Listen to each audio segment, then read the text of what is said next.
What's going on, everybody? It's the Flying Pig here on Flying Pig United with another cheeky little video for you. This is a preview for you for the Burnley game that's taking place tomorrow night at 8:15 p.m. at Old Trafford in the Premier League. Come on, United! We've got to smash up Daichi's melt bags here. They're down in the foot of the table. They're down in the relegation zone. We're at home. We're Man United. Surely we're going to batter up Burnley. I thought we were going to batter up Newcastle United, though, so we'll have to wait and see.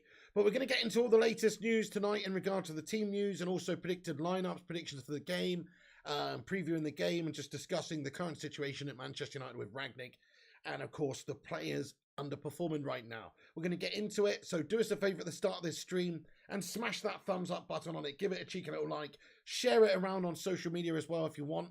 That will help us out no end. Do give it a share. And get yourself involved in the live chat as well, because it's fully interactive. We are going to dip in and out of the live chat as we go along. So have your say. And if you're on catch-up later, get down below in the comments and have your say with your predictions and your team lineups and all that stuff as well. Get involved.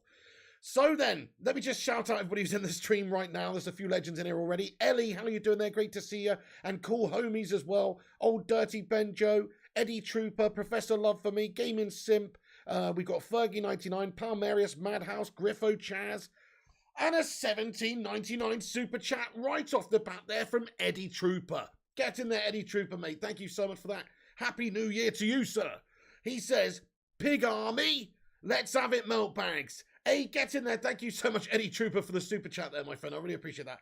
Get in there. Can everybody just get a cheeky little soo in there for Eddie just to start this stream off? Thank you so much, mate. Hope you have a great 2022. Thanks for the super chat there, lad. Get in. Shout out to Mrs. Trooper too. Rushmano's in here. Get in. Great to see you. Sarvulon, Palmeiras. Everyone, thanks for joining. Do hit the like. Do get involved. And let's get stuck in then. So, we're coming up against Sean Dyche's Burnley. They've been doing a bit shit recently, haven't they? They're sat down in the relegation zone, but they're going to do a bit better, I think, against United. United have struggled recently, and, me being the great manager that I am, Sean Dyche, we're going to definitely have our wicked way with United. Hopefully it's not the case. Hopefully our German Messiah, if that's what you want to call him, is going to get the job done and get Burnley dispatched. So we have looked poor recently, the last couple of games, you've got to say. But, it's going to take a little bit of time, obviously, for Ragnik to instill this whole gegenpress philosophy into these players. Surely we're going to see a reaction, though, against Burnley after that really poor Newcastle game. We know Ragnik obviously was not happy with what he saw in that performance from a lot of the players, but he didn't want to sort of single out any individuals in his presser beforehand, obviously talking about, not wanting to sort of single out anyone. He says, yes, Raphael, he was talking about Varane. He says he made a mistake for the goal we conceded. But apart from that, I think he was okay. I wouldn't say he was outstanding. And the same with Harry Maguire. They did okay. He said our problem again, is that we allowed them too many transitional moments. And that's not the only problem with centre-backs. It's the problem for the whole team. And it starts up front. You can speak about the role of the number 10s in that kind of formation. I don't think it makes sense to speak about the individual performance of players. We need to get better as a team. So that's his overriding sort of thing going into this, is that the game against Newcastle United really, so that we have to do better as a team. I mean, I personally think there's a lot of individuals in there that didn't perform, but obviously, he doesn't want to single anybody out at this moment in time. He's just trying to put the emphasis on the team performance, which is completely fair enough from his manager, from the manager. But, so, in terms of the game, in terms of the challenge, obviously Burnley are looking a bit better recently. If you look at where they are in the league table, obviously they're having a stink fest. They're having a nightmare. Burnley are absolutely shite. No, they really are. Look, they're fucking down to the relegation zone, mate. On 11 points. They've got -7. They do have a lot of game in hand, though, to be fair. They do have some games in hand. They have had COVID issues. They have had some games postponed. So they've actually, if I look at the league table, yes, they have played the least amount of games out of anybody in the league table. So maybe that does lie a little bit, if they win 2 out of their sort of 3 games in hand here they've got, or 1 or 2, then obviously they will be out of the relegation zone. But still, they're down there in the relegation zone right now. Oh my goodness, we've got a super chat here from Night Owl. Thank you, Night Owl, for getting in here with your say. He comments and says, how many seasons would it take for United to get used to Ragnick's system? Night Owl, what's going on, bro? Well, hopefully just between now and the end of this season, really, boss. I mean, you can't expect wonders overnight. I'm pissed off with the performance last time out, as I'm sure you are. Expecting to see a little bit more, expecting to see a little bit more gegenpress and all the rest of it. But, he said himself now, we need to learn how to defend from the front. It's not going to be something that happens overnight. He's got to come in, he's got to work with the coaches, staff that's already here, and the ones that he's brought in. He's got to get everyone settled, get everyone understanding the new system, implement all these new tactics. It's not going to happen overnight, but at the same time, it has to happen. We have to see it taking shape. We have to see it progressing. Like, that performance against Newcastle was shocking. I'm expecting a much better one against Burnley, but it has to happen. Like, we can't falter like we did against Newcastle against Burnley, especially at home, and especially with, the necessity to win games to even stand a chance for it of getting, top 4 now is the situation, really. We're 19 points off of first. So, the situation as it is really a top 4 race for United right now. But anyway, in regards to the form guide, because Burnley, you have to look at this stuff. Burnley are down in the foot of the table there, but they are not really serious relegation candidates, I personally don't think. You look at their recent form, it's actually, they've got the 11th best form in the league. So, they'll probably finish somewhere between mid-table and the ready zone, I would imagine, come the end of the season. That's just my opinion. Dyche's obviously done well keeping them up over the years. By the way, thank you so much to Night Owl. Let's get a soo in there for Night Owl. But in regards to their form, the last 6 games that they've got, they're actually not doing too badly. They've got a lot of draws. So 4 draws and 1 win out of their last 6 Premier League games. So that does show that they've sort of turned into a team just recently, not the start of the season, but just recently, that is difficult to beat again. That's difficult to beat again. And so, it doesn't fill me with the most confidence knowing that United are struggling to sort of break teams down or certainly create chances for the forward players such as Cristiano Ronaldo right now. And we're going up against a really tough to beat Burnley. So they beat Brentford 3-1. They drew with Chelsea. They drew with Palace. They drew with Wolves. They did lose to Newcastle United, who we struggled against the other day. They did draw with West Ham as well. So in terms of their recent form, they're tough to beat. This is not a walk in the park by any means. It should be for United at this stage, but it's not based on United's form. Ragnik obviously not having long to work with the players, just coming in, the performance the other day, low in confidence, having to make a few changes as well. We're going to get into that in a moment. But, this is not an easiest game as it should be, really, unfortunately. Hey, it's all kicking off here. Thank you very much, Griffo Chaz, for getting in with a £5 super chat, lad. Oh, shit, what's that? For a second, I thought I read that. I was like, oh no, is there breaking news? You've got me there, Griffo. Griffo comments, Burnley game off, apparently. Kickoff is at 8:15 and it will be too dark for the Man United players to play.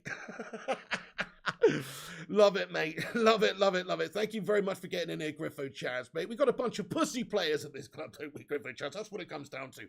The cojones of these guys. They need everything just right, don't they? Bunch of fucking Andrex players, mate.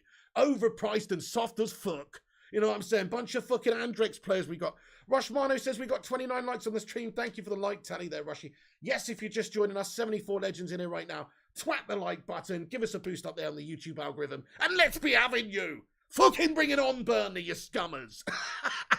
We're going to take him down. We're going to take him down. Don't worry, guys. I know the last game was shite, but come on. United at home at Old Trafford now. After that last performance, you're going to see a reaction, baby. We're going to be camped out in their half. We're going to be seeing gegenpress, gegenpress, gegenpress. It's going to be like that Crystal Palace game at Old Trafford. That's what it's going to be like. I can feel it in my loins on this particular game. Yes, they will probably sit back and be tough to break down and all the rest of it. But we'll be camped out in their half, my friend. So that's what I'm expecting. I'm expecting a new sort of vigour to Manchester United's play tomorrow based on the fact we're so shite against Burnley. And there's got to be a few changes by Ragnik and some players fighting for their place in the team as well. Let's just talk about the team news and that stuff. By the way, Griffo Chaz, thank you so much for that super chat. Can we get a little soo in there for Griffo Chaz as well? I appreciate that one, my man. Thank you so much. Absolute legend. Right, so let's get into the team news for the game, guys. Bruno Fernandes suspended, obviously, probably just as well, because he's actually not looked very good recently. I think he's one of the best players we've got in the team, and, I always think that he's going to come back class as well. Form is temporary, class is permanent. He's going to be coming back class at some point. But still, nobody is undroppable in this team. And if you're underperforming for a consistent period of time, then surely you should be dropped out of the team. That goes for anybody, including the captain. It goes for Bruno, it goes for even Ronaldo, it goes for everybody. I don't think Ronaldo's been poor. If you look at the last game, there were so many misplaced passes to him. It was frustrating for the guy. So, but I'm just saying in regards to Bruno Fernandes, maybe it does make sense that he shouldn't play and give somebody else the game anyway. As it is, he picked up a yellow card last time, so he's got too many, so he's obviously suspended for a game. So we're going to see somebody else in there, which is probably a blessing in disguise right now. Bruno's just looking a little bit out of sorts. I don't know if it's like a psychological thing. The amount of passes he misplaced the other day was that of Fred in midfield. It was absolutely gash-tastic from the guy. Hey, Oh Busy the Beast has been a member of this channel for 5 months. Get in there, my son. Sue. He says, Sue. Let's get a Sue in there and a hashtag 5 months. Thank you, Oh Busy, for being a member of this channel for all that time. Really appreciate you, dude. Get in there. Thank you for having your say and being a part of this community. Ronnie Dodge, how the hell you been? Good to see you too. He says, hopefully we play like we did against Crystal Palace. That's what I'm feeling, Ronnie. At home against a team, who are probably going to sit back and try to hit us on a counter or with a set piece or whatever. And we're going to have to try and break down a low block sort of side, I think. I think it's going to be up against them, camped in the half. Gegenpress. Centre-backs on the halfway line. Balls galore down the wings. Whip it into the box. Non-stop, just pressure. That's what it should be anyway. Gungshi, mate, how you doing? He says Bruno needs dropping. Hopefully he'll come back stronger. Great shout from you there, Gungshi, mate. Yeah, Bruno has sharted the bed recently with his performances, but he will be dropped now. Not out of, obviously, his performances, really just the fact that he's suspended. Victor Lindelof also misses the game due to a positive COVID test. Paul Pogba obviously remains sidelined too with his problem that he's still got going on, his injury, which hopefully will be rehabilitated within about a month. But he's still sidelined, obviously, so no Pogba to talk about right now. Scott McTominay did take some sort of a knock in the last game as well. So he's a doubt for the game, but I've got a feeling he may well start him anyway. But I think it's possible that maybe Matic comes in. Obviously, he did replace him in that game the other day. But there you go. So those are the only players we're without, really. You've got Pogba out, Lindelof out, and of course, Bruno Fernandes suspended, with maybe McTominay not starting in the game. That's what we understand right now. So that's the latest team news. Other than that, everybody's pretty much fit and available. Stephen Bezic, how you going, mate? It's all kicking off the live chat here. Stephen Bezic, thanks so much for being a member for 4 months of this channel as well. Get your highlighted member comment in there. Thank you so much. He says we're going to struggle against Burnley, Pig. Stephen, listen, if you look at the form, like I said, they're a tough team to beat right now. Never mind where they are in the league. Just look at the last 6 games and who they've played. They haven't had that many easy games recently, but they've got good results. The only thing is they haven't played properly for a while because they've had a lot of, COVID issues, and they are the team that's played the least amount of games in the league right now because of it. So they're the most affected team, essentially, right? But they did beat Brentford. They drew with Chelsea. They drew with Palace 3-3. They drew with Wolves 0-0. They did lose to Newcastle, and they drew with West Ham 0-0. A good West Ham. So in terms of them being tough to beat, I think that their recent form in the Premier League shows that. So I agree with you, Stephen. It's not going to be a walk in the park, this one, but we should be battering them. We should be gegenpressing them. We should be camping out in their half and attacking the shit out of them. Shouldn't we? At Old Trafford. Come on. Hey, Stephen, thank you so much for being a member for 4 months and getting your comment in. Gungshi with a 330 NT super chat here going in raw. He comments, this squad is full of absolute melters. Gungshi, I couldn't agree with you more, mate. You know my thoughts on people such as the Slab and McFred in the middle of the park. It's very disappointing. Those are the areas we need to look at strengthening, right, in my opinion. Thank you so much, Gungshi, for your super chat. Now, let's get a Sue in there. Right, let me crack on with this preview a little bit here. So yeah, Scott McTominay obviously appeared to go down in a bit of discomfort in the last game, so he is a little bit of consideration. This is the team news, or this is my predicted lineup that I think Ralph Ragnick's going to go with. He could change it slightly. We've got a couple of variations to look at here, but I think he's going to come up with something looking a little bit like this, which is sort of familiar for what he's been doing recently. It didn't work against Newcastle to begin with. He had to sort of change the formation a little bit in the second half, played that 1 in front of the back line and a 3 in front, which maybe looked a bit better, but I think it was just because what we were doing was so fundamentally wrong, allowing them so much space in the wide areas, etc. So this is probably what it's going to be, something similar to this. I mean, Edinson Cavani surely deserves a start up top alongside Cristiano Ronaldo based on the fact he came on the other day and scored and just looks hungry and, he's coming back into the side. He's fresh now, he's fit, he's available. Why wouldn't you start him? I mean, Rashford looked absolutely gashford the other day, to be fair. It makes sense to play El Matadore, who showed a bit of good form. You always know what you're going to get with Edinson. He's going to come out, he's going to give you a full-blooded performance, and he's going to fight for your team. So it makes perfect sense to start him. He might not be able to finish the game. He might not be able to start the whole game, play the whole game, but certainly start him in the game. Let him have that impact that we know he can have. Let him be that player that does drop a little bit deeper out the two. Ronaldo can press, absolutely, but in a way, maybe he is better just playing on the last man more, making those runs in behind, rather than having any other role in the team to do as much. Whereas Cavani and he's a pressing machine. I'm not saying Ronaldo's not going to be doing that team press as well, because we have to as a team, but Cavani can drop a bit deeper, pick up the ball, hold it up a little bit, bring others into play, but also he's a goal scorer too. So he can get on the end of those crosses into the box. He's very good at that, getting on, cross the defender, just like Cristiano Ronaldo. If you can get balls in the box to Ronaldo and Cavani, whether it's in the air or on the floor, they will have a field day with it. Our problem has just been getting the service to Ronaldo at the top. But if you've got these two boys to aim at, these two goal scorers, these two finishers, I think that will just give us a great focal point for the side. But not only that, Cavani, because he's such a workhorse, he can press the opposition like we want him to, like Ragnik would want him to in a gegenpress, team press system. And also come back a little bit and have a hand in some of our other plays. So I think he's perfect for this system, and I don't have any really objections to seeing him alongside Cristiano Ronaldo up top, because it makes perfect sense for me. They're both so wily and experienced and just world-class players still. Guys, do us a favour though, let me know in the live chat what you guys think. So who is your two strikers? If you were going to choose a two up top system here, which we think he's going to again, and you've got two players in the forward positions, what two players are you choosing right now? There's only a few different combos. Obviously, Greenwood looked pants the other day, but I suppose you could say him. Sancho could play up there with Ronaldo, I suppose. But let me know what your strikers are, your forward players are. What do you think Ralph Ragnick picks in this game? Let me know. Cavani and Greenwood, says Marco. Cavani and Greenwood's a good shout. Hey, Eddie's Football Waffle, what's going on, mate? Hope you're good. Vincent Bullock, great to see you too. Marco, Ronnie Dodge. Get in there, my friends. Thank you, everyone, for joining. CR7 and Cavani, says Madhouse. Greenwood, Ronaldo, Cavani super sub, says Eamon Kalik. Really, I mean, listen, I'm all about rewarding players for performances, and I thought Mason Greenwood was absolutely shite the other day. Like, I thought he was dawdling around, didn't really look in it, didn't really look like he was fighting that hard. And when you're a young lad trying to fight your way into a team, you got to put, even if you're not performing and the team's not performing and you're individually not performing for whatever reason, you still got to put the shift in, mate. So, I can see why he got taken off at half-time. I thought he was quite lazy in that game, didn't really do a whole lot. I didn't see him. Maybe I'm wrong, because I wasn't watching him. I was watching the game, but I didn't see him for the whole first 45 minutes of the game. So why would we then reward him with a start in the team? It doesn't quite make sense for me. I would rather us reward somebody who, came off the bench, scored a goal, impacted the game, and looked very committed and hungry to the cause. That's what I'd like to see. So I think that Ralph Rangnick will go with Cavani and Ronaldo, but I could be surprised. I just don't think Greenwood deserves to play based on his last game, mate. What did he do? What did he do? I'm all about giving players opportunities, but you've got to earn them. You've got to earn them. So there you go anyway. So the two up front, Ronaldo and Cavani, I think that's who he's going to go with.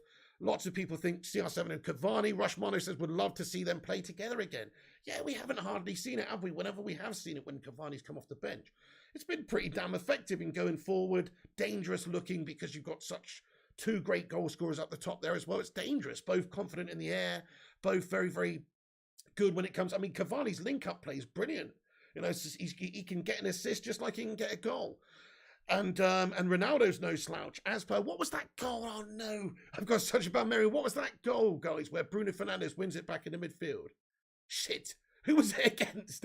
And then he plays it to Ronaldo. Ronaldo just puts a little pass in, through ball to Cavani. Cavani dinks it over the keeper. Moments like that, little connections like that, we can see between these guys, I'm sure, because they're both quality players. So I would love to see that. Maguire playing, says Cyrus Pradhan. Right, let's get into the Maguire stuff then. So well, actually no, let's talk about Donny van der Beek. So Donny van der Beek, we'll start at the top, we'll come back. Donny van der Beek, I think, starts this game. Obviously, he's not really been featured by Ralph Rangnick recently. He did play him deeper in that Champions League game. And obviously he made an error and it was a nightmare. So I don't really want to see him playing deeper at the moment, even though, that's just one game and he made an error. You can't go too much based off that. But because Bruno's injured, this is a great opportunity for Donny to play a slightly more advanced, creative role in Manchester United's side tomorrow and see what he can actually do. This is supposed to be his preferred, favoured position, or certainly being a bit more advanced and creating chances for his teammates, those little flicks, those through balls, all the rest of it. We should be able to see the best from Donny against Burnley tomorrow. That is the idea. So I think Donny van de Beek starts. Let me know if you think that's the case. Smash a 1 in the live chat if you think that he starts Donny van de Beek due to Bruno Fernandes being absent from the team, obviously. Or do you think he goes for somebody else? Let me know in the live chat. Smash a 1 if Donny starts. Let me know if you think that Donny sits on the bench yet again and is maybe just going to get sold in Jan or whatever, and we go with somebody else. Let me know. Mark O thinks we're going to get him in, and Eddie's Football Waffle as well. Svinso says we're going to get somebody else in. Alka Mahmood says Man United need to be with width. I would play Sancho and Martial out wide. Very interesting point. Yeah, okay, I see what you're saying. You see, I like that because that's a more conventional sort of 4-2-2-2-2-2-2-2. See what Ralph Ragnick's obviously system set up like? It looks like a massive penis, doesn't it? With 2 testicles as Dallow and Tellers and everything. It looks like a big penis of a formation. So I know what you're saying, dude, but I guess, your wing backs are bombing forward. You can have those more advanced players going out in wide positions. Just because it's lined up like this and it's quite narrow doesn't necessarily mean it has to be all the time. But I agree with you. If you had if you had Sancho out on the wide position, you had another winger over on the left position in a more conventional 4-2-2-2, then obviously that sounds good for maybe the utilisation of the players we've got now. So yeah, you might be seeing something like that, dude, but, just based on sort of what Ragnick's been doing. But Donny and Sancho, I think Sancho has to start for to begin with, by the way. You're going to the match tomorrow, Pig, so I won't be here. Hey, no worries, Vincent, but have a great match, mate. I hope it's a good one for you, man. I hope it's much better than that Newcastle gash. But yes, no worries, have a great day. We've got a highlighted member comment here from Griffo Chaz. He says, when a GTA Monday's making a long-awaited return? I don't know, Griffo Chaz, mate. Keep a lookout, watch this space. I don't have a perfect answer for you or even a good answer. Just watch this space, lad. They will do. It's just a sporadic thing with those, mate. I haven't got time to do them regularly, unfortunately. I tried. Thank you, Griffo Chaz, mate. Get in there, you legend. Thank you for supporting the channel. For 25 months. Let's get a hashtag 25 months and a love heart in there for Griffo. Sorry, I just spat on the camera lens there. Griffo Chaz, I wasn't spitting at you, mate. It's me, Jamie Carragher, mate. Hey, thank you so much, by the way, Griffo Chaz, for being a member of that time. Just they're going to be like occasional things on the gaming channel, mate. Those pretty much. Sorry. Right. Okay. So there's the team, guys. That's pretty much what I'm feeling like. Sancho and Donny. Sancho has to start. He actually looked really, I thought, quite good when he came on in the second half in the last game. And in terms of form, the few games before that, I thought he was one of the better performers. So I don't really understand why he wasn't sort of favoured in that previous game. And obviously Greenwood's come in. Maybe it's just the fact we got a lot of festive fixtures, a lot of different games to play, and he's got to rotate the team a little bit and obviously keep players fresh. So that's obviously a big reason. But I think Sancho has to start in this one and get him out in those wide areas, get him running at players, getting those balls in, creating chances, cutting in and having shots. He can do the lot. We know Ragnik loves a bit of Jadon Sancho action. He said that, for his age, when he was in Germany, obviously there wasn't a better goal scorer, a better assist maker, in terms of just a forward player for that age in anywhere in the world. So he's definitely got a lot of hope for him. And I think if he can get Sancho playing well anywhere near like he was for Dortmund, then we're going to have an effective player on our hands in those wide areas. So yes, Sancho's got to start. I think he did put the ball in for Cavani's goal the other day. Obviously, it didn't count as an assist because Cavani had a shot and it rebounded. But I think Sancho did put the ball into him initially. Good pass, good vision. So, I've got a lot of hope for Sancho still. It's early days in his career, but Sancho's got to start, hasn't he? Thank you, Timmy T. He says, I agree with the lineup. Let's talk about the two in midfield. So this could change. Obviously, it could be Fred and McTominay. I suppose, actually, like the previous commentator, if we think about maybe playing the two players wide, obviously the Donny and Sancho positions there, maybe you could drop Donny deeper into this midfield two and then have more conventional wider players there, play the more conventional wide 4-2-2-2. But don't think that's going to happen. I think it's going to probably be either McTominay coming back in there again. He did take a knock the other day. or Matic to replace him. He came on the bench off the bench for him the other day. Matic would probably come into the game, and McTominay might get a rest if he has picked up a little knock or anything. Fred alongside him will be the Energizer Bunny, who's absolutely gash, but sometimes he plays well. We have to wait and see. He had a few good games, but then it all just went back to square one again with Fred in that Newcastle game. He had to be taken off at half-time. I was very happy that Ralph Ragnick did that, actually. You can say what you want about him. He's only just got here. It's a tough job for anyone. He's only just got here. But I did like the fact that he made a couple of proactive subs at half-time. Didn't really work out for us. But I still like the fact that he highlighted those problems of Greenwood being a lazy bastard and Fred being absolutely inadequate and passing the ball away to the opposition every chance possible. And he highlighted those two players and he took them off. I liked that. So I hope that, really, if we had a better, stronger midfield and a better depth to choose from, we would not start with Fred. Because Fred doesn't really deserve to after such a poor performance in the last game.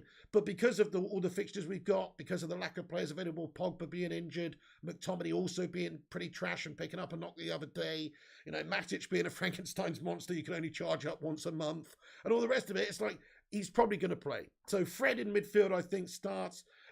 He has been favoured by Ragnik recently, and he does do a good job. He does do a good job. My only concern with Fred is he's just not technically good enough. He's great defensively. He's great destructively, winning the ball back, interceptions, tackles, all the rest of it. Closing the opposition down, which I'm sure Ragnik loves from Fred. But what he's not great at is just passing the football and being technical and offering you any sort of goal threat or any creative threat whatsoever. So that is a big problem with him, but we're stuck with him right now until we can go into the January transfer window and hopefully sign a boss player.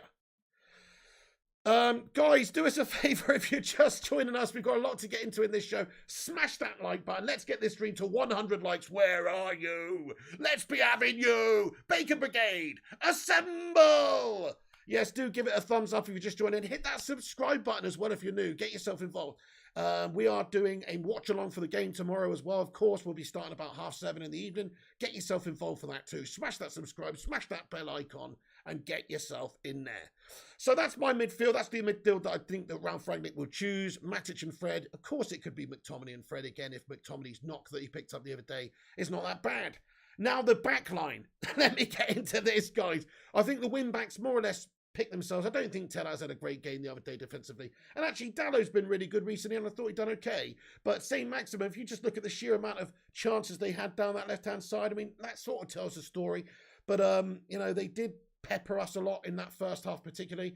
So, it's like, but I think Dallow deserves to start still, just based on recent form, based on what's going on. Ragnik obviously seems to favour Tellez and Dallow over the other two. There's a possibility Luke Shaw comes in, but I think it's going to still be Tellez. He seems to be Ragnik's man, and they've both done pretty well recently overall. Maybe not in the last game. I don't think anybody looked that great against Newcastle, but certainly overall they've both done well. So I think Tellez and Dallow there. Then the two centre-back positions, Varane almost picks himself because even though he looked ropey the last time out and made an error, he's still actually done okay for most of the rest of the game, mopped up a couple of times for that human slab. And also, he's only just come back. What Ralph Rangnick said about him in the presser beforehand is absolutely true in the sense that he's only just come back. He said Varane's appearance, he said our problem again was that we allowed them too many transitional moments. This is not a problem, only a problem with the centre-backs. It's a problem with the whole team and it starts up front. And he said, yeah, he made a mistake before the first goal that was conceded. But apart from that, I think he was okay. I wouldn't say he was outstanding, and the same with Harry Maguire, but they did okay. So I'd say that's fair in regards to Raphael Varane. He did make that error. That goal still shouldn't have happened. If Harry Maguire had any sort of defensive abilities about him, he'd have stopped St. Maximin getting that shot off. So that's what I think. But either way, the damage was done there. They're both together as a pair ropey. Now, Varane, I think, is better than everything that we've got in terms of centre-backs at the club because he's proven he's done that. And actually, just based on season performances, what he's done for Manchester United this season, he's looked the most competent centre-back that we've got out of the lot. So he's got to start. He's only just come back. We paid money for this guy. He's a big money player. He's a huge name player. He's a leader. He's got to start. Next to him, I've gone for Harry Maguire. I think that Ralph Ragnick's going to choose Maguire again. He shouldn't. And let me just get onto this rant for a moment because it pisses me off. We'll have to wait and see what he does, of course. I think he's going to choose Maguire. Maybe he doesn't want to upset the status quo, strip the captaincy or whatever, upset the unity that there is at the back there. I don't know, but there's no good reason to start Harry Maguire other than you don't want to create any waves right now. You don't want to upset things. You don't want little factions in the dressing room annoyed and, taking the armband off of somebody, giving it to somebody else. But just based on form alone, I think Slabby Maguire deserves to be dropped out of the team. Go back to fucking Curry's, mate. We want to get our warranty back and swap you for a Smeg fridge because this one is not cold enough. It's letting us down. It's letting us down. It is. But Ragnik obviously in his presser said that he thought Maguire did okay. I don't know what game he was watching personally, but from my point of view, Maguire left us exposed numerous times and he was just pretty average. Maybe okay means kind of bang average. Maybe that's what he means. But I didn't really think that Maguire's performance, just as I haven't thought so in many games this season, deserves a start in the next game. Based on form, based on performances, he needs to be sat on the bench, mate. Doesn't matter that we paid 80 million for him. Doesn't matter he's on 180k a week. Doesn't matter he's got a piece of material on his arm that says captain. It doesn't matter. He's not even Ragnick's captain either. Ole Gunnar Solskjaer made him captain. So he's got no obligation or anything towards Harry Maguire. Maybe it's something that gets addressed later, maybe in the summer.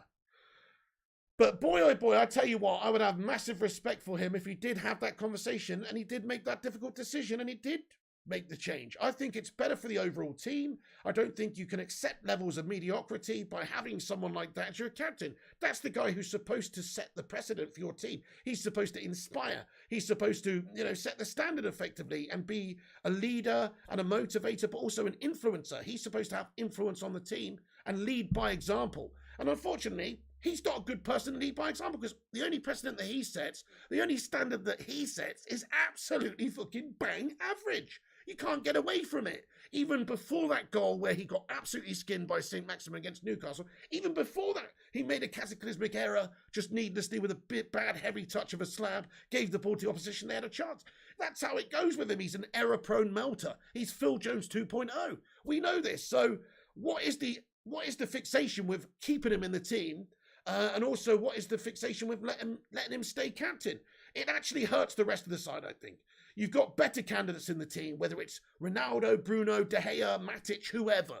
You have got better candidates than somebody who's setting a precedent or setting a standard that is absolutely piss poor every single week. So I really hope Ragnik makes a change. I hope he drops him. I hope he starts Bailly or whoever else. Anybody. Alongside Rafael Varane. I know Lindelof's obviously COVIDed up at the moment, so he can't be selected, but so that's another reason why maybe Maguire will start. And I bet you he does start. I just don't think Ragnick's going to ruffle the feathers and upset things right now. But I think that he should. I think he should drop Harry Maguire.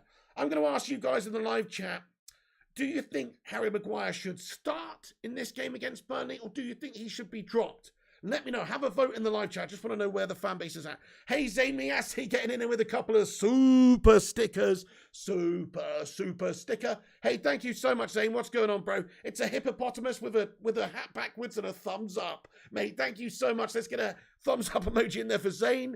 Also, another one. It's a pair rolling around laughing. What's going on there, Zayn Miassi? How you going, broski? Good to see you. Thank you so much for getting in here with the super chats there.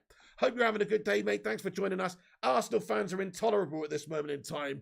They actually think they're back. It's hilarious. Right, let's have a look at this vote. Thank you, Zane. So no one respects or likes Maguire, says Marco. I get that impression too. I look at Cristiano Ronaldo taking instruction from Harry Maguire, and I see him crying inside. I see him cringing inside. This man has played for Leicester City, Hull City, Sheffield United, and he's telling me how to play? I don't know who that was, by the way, but you know what I'm saying? Like, it doesn't really make sense, does it? I didn't know we signed Rafa Benitez. But anyway, it doesn't really make all that much sense, if you ask me, to have somebody who's such a bang average player being the captain. Sometimes it works. Sometimes you don't have to be the most technical. Sometimes, in fact, you've got the right character. You're the leader. You're a tough, mentally individual person. And so you don't have to be the most technically gifted. You don't have to lead and inspire by performances necessarily. You inspire out there in another way by marshalling the troops, dragging everyone forward and, and just being dependable and solid. That's also a good captain. But unfortunately, Maguire's none of those things. He's not dependable or solid. The only thing that's solid about him is his fucking cranium, guys. Because it's made of adamantium or something. Slabamantium, as we've discussed. Slabamantium cranium, this guy. He's got a strong skull on him, but the rest of him is Andrek soft, mate. Overpaid and soft as fuck. He's got to go. He's got to be dropped. There's a lot of people saying drop in here. Jeanette Pugh says drop. Marco says drop. Eddie says drop. No, says Cyrus. No, says Rohim. No, says Batman. Drop, says Cyrus. Drop, says Rams. Drop, says Chrissy. Drop, says Jarhead. Drop, says Nefertari. Drop, says Gary. Everybody wants this guy. Everybody wants this prick out, guys. You know what I'm saying? So surely Ralph Ragnick has looked at the last games and he's gone, you know what? Yeah, performances from this man have been piss poor. So we'll drop him. Surely. What has he been? I'm sorry, but if he selects him tomorrow, what has he been watching? I'm not going to lay into him overly. Lindo's out. Maybe right now, it's just he's got a lot of fixtures. I'm not going to lay him to him if he does select him, but I'll still be like, what? It just doesn't make any sense to me to play a person who's performing so badly for so long and just allow them to play for what reason? Their status in the side, the fact they've got a captain's armband. I don't get why he's a shoo-in every single week. The captain should be the first name on the team sheet every single week in a lot of ways. But he shouldn't be the captain. So it's one of those catch-22 situations. Drop says, cool homies. Yes, absolutely. Rushmano says, will Ralph really drop the club captain? See, I don't think he will. I really don't think he will. That's why I've got him in my team lineup. I don't think he will drop the club captain at this moment. Maybe it's something he would do in the summer. But the point is, it's not his club captain. He's inherited this club captain. If he wants to change club captain, surely he's got the power to be able to do that, And especially if it's for the good of the team. And when you look at somebody like Ronaldo, who is a born leader and a born captain, really, then he should be the one. And if not him, if you're looking for a longer term person, then surely there's other better candidates than Harry, who is bang average. I agree with you, though. I don't think he will make the change right now, but he should. I honestly think he should. I honestly think there's an easy way you take the captaincy off the player. You have a conversation with him and you tell him that he's not good enough based on the recent form of his performances and to step the fuck up and fight his way into the team. Of course, he's not going to be happy about this. Of course, he's going to have a massive paddy with that massive slabby. But you've got to have that conversation because it's for the good of the team. Why would you want players making errors every single week and letting your side down and not leading your side well? I think that's where one of our biggest problems comes from, is having a mediocre captain that sets a standard at this club of being very poor. And that is why maybe all of the players around him, if you have a captain that's out there, remember when we had Wayne Rooney as captain? He wasn't the most, I'd say, vocal or he often did it with his performances on the pitch. And, it's a different area of the pitch. I get that. But I'm talking about standards of performances, levels of performances, doing it to a consistent basis, not letting your team down, actually helping your team, actually doing great things for your team week to week. These are things that should be that should be just a given for a United captain. And unfortunately, it's the opposite for him. He actually lets us down every single week. I don't think I'm being harsh, guys. I look at all the performances this season, I see him making stupid errors that he shouldn't be making. And individually, he's not been up to it. So, I don't think I'm being harsh, guys. I honestly just think he's not good enough for the first team. I wouldn't play him. If I was United's manager tomorrow, I know I'm not, but if I was, I would. If I wanted to win that game against Burnley, I wouldn't put Calamity Maguire in the back because he's probably going to fuck up at some point and you could see the goal. I would definitely rather go with somebody who's maybe not even has had the opportunities. Somebody like a Bailly, or maybe a younger player like a Mengi, who could go on and do some great things for this club and has shown some glimpses and good attributes for the future, or good possibilities to turn into a good player in the future, rather than a proven gash slab. Tomorrow must win, says Steve. Absolutely. Hey, Rushmano says we got 80 likes on the stream. We can get to 100 just like that. We got 152 of you legends in here right now. Smash the like, smash the subscribe, get yourself involved in the chat. It's all going off, guys. We're talking about this human slab Maguire. We're talking about the lineup. Obviously, De Gea in goal. That picks itself. But Maguire doesn't deserve to start, in my opinion. He should be on the bench. And then the captaincy automatically goes to somebody else, such as Cristiano Ronaldo. I don't see how Maguire could really have any quibbles about it if Ragnick sits him down and says, hey, look, do you think you've really performed to the standard this season? I don't think you do. You're going to have a break, mate. We're dropping you out of the team for a couple of games. We're giving an opportunity to somebody else. Fight your way back in, lad. Or we're going to find a new club for you in the summer, mate. It's up to you. You know, it's not good enough for United, so why persevere with him? We've had lots of centre-backs over the years. We paid lots of money for a lot of centre-backs, and none of them have worked out. And we've had to get rid of them at some point. You know, we sold off Chris Swan and we sold off Johnny Evans. I'd have Johnny Evans back right now instead of slabbing Maguire, to be fair. So there's got to be some club out there that would be willing to take on Maguire in the summer. You know, just get rid. That's it. I don't want to be so negative about it, but I don't want him to play for United because he's not good enough. Nobody else, you could all see that. He's not good enough. He might be good enough for England against San Marino, but he ain't good enough for us. Maybe it's the captaincy that's the problem, guys. We talked about this too. He's a melter in the mental department, it seems. Maybe the pressure of having that armband is what is causing these errors, is what's causing these poor performances.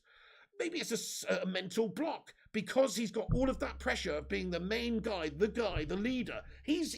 Could you imagine being Harry Maguire and you're there telling Ronaldo, hey, you know, and Ronaldo's there with his fucking multiple Ballon d'Ors and European Championships and fucking league titles and all the rest of it. And you play for Leicester and Hull City. He must feel like a bit of a twat himself, to be fair. But either way, the standard's not quite there for United. That's all it comes down to, really. Somebody else would be better. To me, we need 3 signings. It's such a shame that we still need 3 signings, but we do. We need 2 new midfielders to play in the holding 2. In this new system, we need players that can pass the ball, but also who are mobile, who can press, and who can defend as well. You need a couple of those. 2, because we don't have anyone to the standard that we need, which is elite midfielders, or certainly players that can get to that level in the future. We've got average players, squad players, players that might get into mid-table teams in the Premier League, but that's about it. So even some of these mid-table teams got better midfielders than McTominay and Fred, in all fairness. So that's a 2 for sure that we need to sign. And then centre-back too, because you can't rely on Bailly. He's too error-prone. He's a little bit crazy. Lindelof, you know, he has made a lot of good improvements this season, but I'm always very questionable about his performances, like consistently, and his ability in the air and one-on-one defending. You know, he's not bad, actually. He's got better, but in terms of in the air, you know, he's not as good as somebody like Slabby Maguire, but he's better at him than almost everything else. So, you know, he can stay in the squad, absolutely. But then, you know, that's it. It's like Mengi could be an option for the future. He could be the guy, actually, if you give him the chances, if you blood the youth and give them a chance. If not, we need to sign a centre-back, somebody to partner Varane, that can actually put up a decent partnership and become that next stable base for United to build a successful team on. We had Rio and Ferdy, you had Bruce and Pally. You know, you need a good base, players, dependable players. And unfortunately, we don't have a good dependable backline at all. That's probably where a lot of our problems come from. And the fact our midfield shit and gets overrun and doesn't create and all the rest of it. Oh! Right, okay. Let's get into the rest of the preview, guys. Thank you so much to every single one of you that's tuning in right now. I really appreciate you guys. Sorry if I've not said a shout out to each and every one of you. K-Slater, I hope you're having a good one tonight, mate. Manu was doing better last year, says Steve FC7. Under Ole Gunnar Solskjaer, at one point, things did seem to be going in a really great direction. But you can't start the season the way we did and still keep your job. I think a lot of it does come down to, like I was saying yesterday, you know, Ronaldo, the Ronaldo effect. It's not all been positive with Ronaldo coming in. You've seen players like Bruno lose his mantle and his role in the team somewhat of that leader or that goal scorer at the top of the pitch there, because that's what he was, the penalty taker and the goal scorer and the make it happen man. Whereas that's sort of gone now, and other performances in the team as well, other dynamics of the teams have changed because we've had to get the ball to Ronaldo. What I will say is, though, is we've just done a piss poor job of feeding Ronaldo.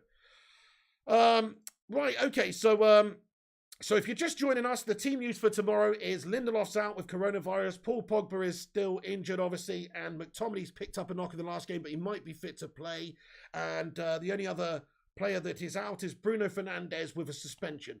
All the other players are available. One thing I did want to talk about quickly, guys, so you've got this formation here, which is probably the formation that is being played tomorrow under Ralph Ragnick. But we did see a change in the performance or the game the other day when we sort of switched to a 4-1-3-2 essentially, with Cavani on the pitch, Ronaldo up top, and it's a very attacking look lineup. I like the look of this. And, you know, we haven't got two good holding midfielders anyway, so why not just play with one and then just attack the shit out of the opposition? Kind of makes sense if you ask me. Something like this. I mean, it's not ideal because I think Rashford's been Gashford recently and all the rest of it. And you could play Martial. Martial's one away, so he's not really going to play, is he? This isn't the formation I would play to get the form players in there, in all fairness. But, you know, something like this, you've got somebody who's mobile. Maybe it could be Matic as well, sitting in front of the back line, passing the ball around, you know, but something like this could be seen in the game also at some point. He did go to that the other day for a little bit. We'll have to wait and see what happens. But Donny van de Beek, this formation would suit him. He'd probably have more of a comfort level in this sort of formation as well. Get the ball to him in the hole, let him pull the strings, let him distribute the ball to the forward players and the wingers and all the rest of it. So that might actually have it. The only problem I have there is that obviously the wide players, they're going to have to come back and do a bit of defending. Donny might have to come back and get stuck in as well. Cavani would definitely do that role as well. So, it's I don't think it's likely. I think he'll probably go with this one. But he could maybe mix it up a little bit. He could maybe go with a different formation. Think, hey, we've got two bad holding midfielders. Why don't we just play one and go all out attack? It could happen. Dante, what's good, mate? How you doing? He says, I'd take Herrera back at this point. Great shout, Dante. I would too as well. Yeah, at least he was a committed player, performed worked hard all the time for the team, and was consistent. I totally agree with you. I would take him back. He's on crazy money though, isn't he? Football's gone absolutely mad when Ander Herrera's on I think he's on over 200k a week over there at PSG. So I don't know if it would be financially viable or make a lot of sense for United. But then again, there's a lot of players at United who are on more money than that and who are absolutely shite. A la Paul Pogba, and who don't perform and are just inconsistent and rubbish. So yeah, I'm going to have to agree with you on that one, Mr. Tay. That I would take Herrera back at this stage too. At least you're going to get a full-blooded, committed midfielder. Nice one, Rushmano. We got 92 likes on the stream. We're only 8 away from 100. Get in there. Smash the like if you're just joining us. And get yourself subscribed and get yourself involved. Right, so we have got... There's the lineup, guys. I'll just leave it there, actually. I'll leave it there for anybody who's just getting in the stream wants to see the sort of vibe that we'll be going for. But let me just look at some of the head-to-head stuff really quickly because makes for interesting reading. I mean, Manchester United and Burnley... Oh, bollocks, mate. Damn it, Man City have beaten Brentford there just a minute to go in that one. Shit, I was hoping Brentford might snag a late equaliser. Get in there, Brighton, though. Fucking come on. Danny Welbeck in the 91st minute. You fucking love to see it. Come on. Get in there. Yes, that's the first I've seen of that. Come on. Fucking Welbeck. Come on, mate. Get in there. Fucking have it, Chelsea scummers. Anyway, they just got 1 point tonight against Brighton. So that's really good. Danny Welbeck getting a 91st minute equaliser to cancel out Lukaku's goal in the 28th minute in that Chelsea 1, Brighton 1 game tonight. Come on. Unfortunately, that is full time in the Man City-Brentford game now. Man City did win. Man, they're running away with it again, aren't they? So they were my pick for the championship at the start of the season. They have won 3 out of 4 Prems. It makes sense. They're the favourites. And they're the front runners again this year. 20 games played. They now are actually 22 points ahead of Manchester United. Look at that. Man City are 22 points ahead of Manchester United. Now, United have 3 games in hand. 3 games in hand, but we've got to win those games in hand. And even if we do, then we're only 13 points behind. We're still 13 points behind them. So Man City are running away with it at this stage. There's 18 games left of the season for them. They're 8 points clear of Chelsea in second place, and they're 9 points clear of Liverpool in third place. Liverpool got a game in hand, though. They could close their gap to 6 points. But it just goes to show you that, man, United are just playing for top 4 this year, I think. All the other teams, they managed to get the wins when they need it. City and Liverpool, these guys generally, obviously Liverpool bottled it the other day. Chelsea bottled it tonight. But generally, they've been getting the wins. And United, not convincing right now. This is good news, though. Chelsea dropping points. That's good for us. We need to get in that top 4. We need to get secured in there. Even if we win our 2 games in hand, we're still not in the top 4 because Arsenal have played 19 games and they're 7 points ahead of us. So even if we win our games in hand, we're still not in the top 4. But with the fixtures we've got coming up, you think we could get there. But anyway, there you go. So come on, get in there. Chelsea dropping a couple of points. Fucking have it. Fucking have it, mate. Danny Welbeck from United with love. That's right, Danny Welbs. Fucking secret agent Welbs getting stuck in there. Go on, Danny. Get in there, Danny. Things you love to see. Danny Welbeck stitching up the opposition. Get in. Anyway, right. Anyway, so there you go. Anyway, we're down there at the moment. We need to win tomorrow against Burnley. Manchester United will be without Bruno, of course. He's been shite recently. He needs to step up. It's probably good for him that he's dropped. The form guide, we're 6th in the league right now in terms of form with 3 wins and a draw against Newcastle out of our last 4 games. I've got a bit of sort of transfer news to cover in a minute, but before I do, I'm going to get into the live chat now for a bit of a Q&A about the preview stuff. So do get involved, do smash the like, have your say in the chat now. I'm going to have a bit of a Q&A with you guys. Let me know what your thoughts are about who should start, who should captain the side, and anything you want to get off your chest in regards to your opinions right now. I'm going to hop in the live chat real quick. So do have your say. Let me just move that over there, actually, so we can see the live chat. Okay. But Tuchel is a genius, though, says Rushmano. Get it? He's been bottling it recently a bit, hasn't he? Yeah. Bottling it a bit recently. I'll tell you who has been doing well recently. I don't really like to say this. But Tottenham, Conte, you know, a manager that was linked to Manchester United, he's turned them around. He's stabilised them, and they're actually looking decent again now. You know, not fantastic, but in terms of the form guide, they're second best form in the league. So he's definitely done very, very well in a short space to turn them around and stabilise them. You can't really deny that. And so all of a sudden, they've entered the fold as a team that's also challenging for top 4 this year, has to be said. Arsenal with Mikel Arteta have turned it around recently. They're starting to look decent again. Probably will bottle it next opportunity available. But for the time being, they're up there and they're challenging for top 4 again. So instantly, there's a couple of teams that just a short while ago were not really in this top 4 debate, for me anyway. I thought United would easily make top 4. Now, it's like we've got a challenge on our hands just to get top 4 this season. We still should, obviously, achieve top 4, but it's not easy really now, is it? From where we are and how we're looking and all that's gone on. It's not easy now. I'll ask the live chat, where do you think we finish this season? I am saying 4th place still. I think we sneak in there ahead of the likes of Arsenal and Tottenham, but I don't think it's going to be easy. It's not going to be easy. And certainly there's a few teams above us that, you know, that just seem to be better than us right now. You know, Liverpool, Chelsea, United in general. City in general, they are just looking more consistent than United right now, which hurts me to say, but you have to look at it objectively. But we're going to mash them up. Gunshi says 5th or 6th. Yeah, probably 7th, says Anthony. Oh, no. Thank you, Russia. We hit 100 likes. Get in.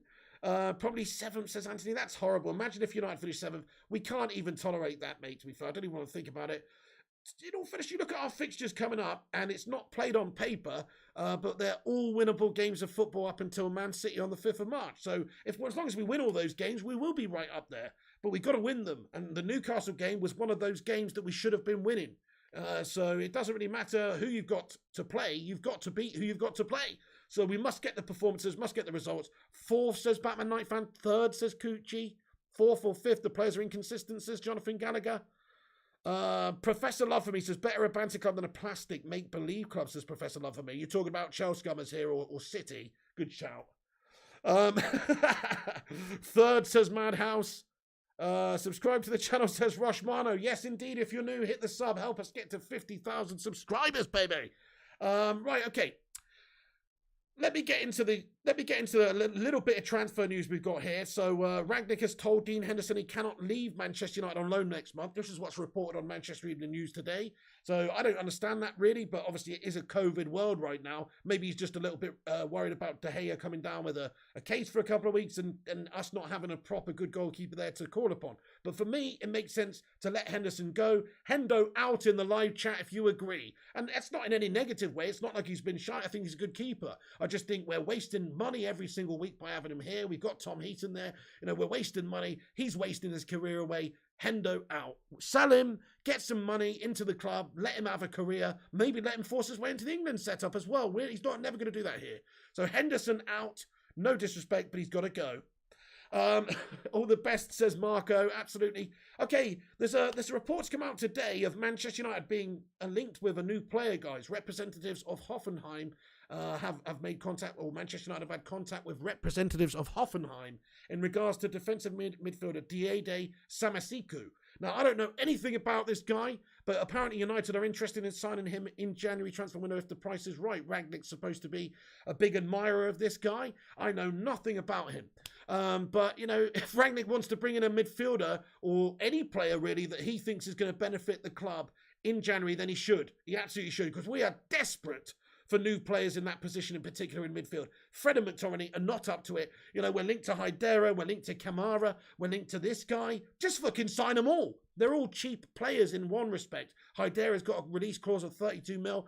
Kamara's about 12 mil. This guy's not very much money either. Just get them all. Sell Pogba and get them all. You know, that'll pretty much pay for it. By the way, you can't sell Pogba because nobody's going to buy Pogba when he's injured and nobody's going to buy him when his contract's running out in summer. But just let him go for free then.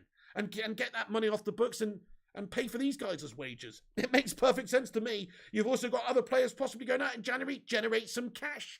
Get Jesse Lingard out of the club. Get a cheeky 10 mil for him. He's not got long left on his contract, but Newcastle, Everton, West Ham, they can have a bit of a bidding war, and somebody's going to want him in the Jan window, surely, between now and the end of the season. Do it. Get these guys out of the club. Get the money in. Buy those midfielders. That's what we need to do. Also, big news coming out, Pogba is world class as Arsenal Manic. Well, you have him then, Arsenal Manic. You have him then, honestly. If Pogba wants to go to Arsenal, he can. You know, he's not world class. He's not world class. If you're world class, surely you have to do it on a consistent basis. Tell me this. Why was Paul Pogba nowhere near the top bloody 20 or 30 or whoever of the Ballon d'Or rankings this year? Because he's not been in he's not been in the contention for being one of the world's best players due to a consistency thing, really. He might have one epic game of football against Leeds United and then live off that for a few games, but he's not actually doing it week to week. So how can you be world class when you only turn up once in a blue moon? So no, couldn't disagree more. Paul Pogba is not world class. Paul Pogba is only world class when Paul Pogba wants to be world class, or when everything's right enough in the world that Paul Pogba decides that he's actually going to fucking give it to us. That's what it seems like to me. Right, another transfer, bit more transfer news here then, peeps. Bit more transfer news. Napoli have started contacts with Manchester United regarding Axel Tuanzebe. And they want him to sign him on loan with an option to buy. So, obviously, he's out on loan this season right now. United, centre-back-wise, we've got too many centre-backs at the club. You know, I'm going to say it right now. I'd rather we give Axel Tuanzebe an opportunity than that human slabby Maguire. So, I'm disappointed to hear this if it's true. But United got too many centre-backs. Somebody's got to go in that position. Tuanzebe's no spring chicken either. He's not a 19-year-old lad that's developing like a Mengi. He's actually 23, 24. He should have developed to the point where he's usable now as a top-tier player, really, if he's ever going to be a top-tier player, which he's probably not because he's not got anywhere near that at this point of his career. I don't think he's been brought through properly by United over the years. There's loads of times under the previous few managers when Tuanzebe could have been given a nod in a game ahead of an underperforming senior player who doesn't deserve to start, only for that senior player to play like shite and further justify the option of Tuanzebe should have been starting, really. So I don't think he's been developed properly over the years. Solskjaer didn't develop him well, in all fairness, you know, gave him one or two chances, nothing really. We haven't seen the best of Axel Tuanzebe, and it's a shame. But if he does go, then good luck to him. He's a good player, but you know, I would rather see him than Slav. Let's just get it in the live chat. Let me know your thoughts. Axel Tuanzebe, keep or sell? What are your thoughts on Axel Tuanzebe? He's a good player. He's just maybe not a great player. We haven't seen the best of him. If you can generate £15 million, which is the amount of money that is being talked about here, then, you know, is a loan option to buy and get him off the books now between the end of the season, then that's a possibility. So the operation seems already very well underway. Axel Tuanzebe's loan to Napoli, the next 48 hours will be decisive. This is what's been reported in Italy. So lots of different outlets in Italy reporting that United very close to agreeing a loan deal with Napoli with an option to buy for Axel Tuanzebe. That's the latest situation there. I wanted to just talk about this briefly, a little bit of transfer news. It's nothing, you know, no major, you know, solid links to Manchester United because we've been talking about other players that are linked. But in my opinion, this should be a link that United should be interested in.